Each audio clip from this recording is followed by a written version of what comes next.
Richmond is full of super interesting places and things to spend your free time doing. There's plenty of parks, museums, and other touristy things.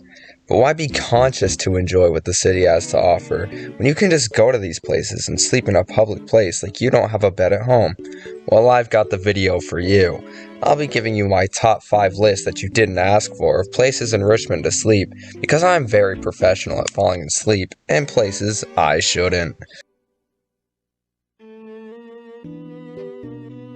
The Richmond airport might not sound super appealing to sleep at first, but once you give it a little thought, it might not be so bad.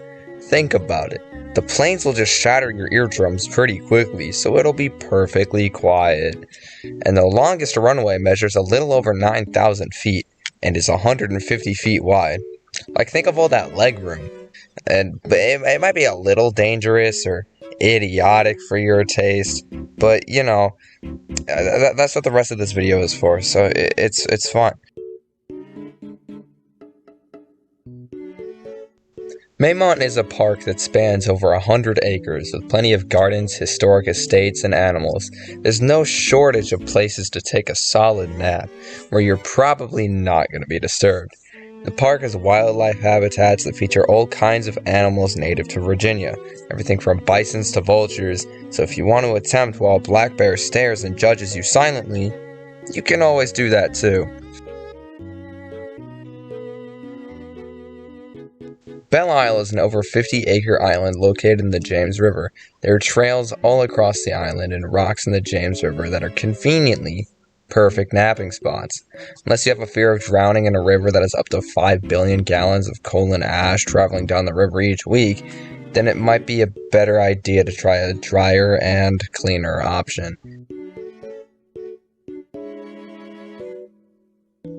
Bird Park is a park in the middle of the city, so if you want to take a nap right next to a trail so people can think you're homeless, then this is the place for you.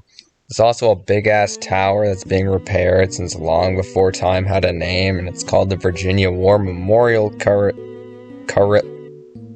I wrote this word down and I can't read it. I don't know, man. I'm gonna stop. Hollywood Cemetery is basically the perfect place for a nap. Just ask this guy. All jokes aside, over 80,000 people have been buried in Hollywood Cemetery. But that doesn't mean it's not a popular tourist attraction, because of course it is. Hollywood Cemetery has become somewhat of a state park, and people visit it for picnics and such every day, because nothing makes me want to eat lunch more than being surrounded by 80,000 dead people. Well, that concludes the list of the top 5 places in Richmond to sleep that nobody needed to know. This whole video has been very professional, and I'm totally a trustworthy source of information. If you don't believe me, why not try it for yourself? I'm sure the staff at the Richmond airport will be very understanding when you tell them that the runway looked really comfortable.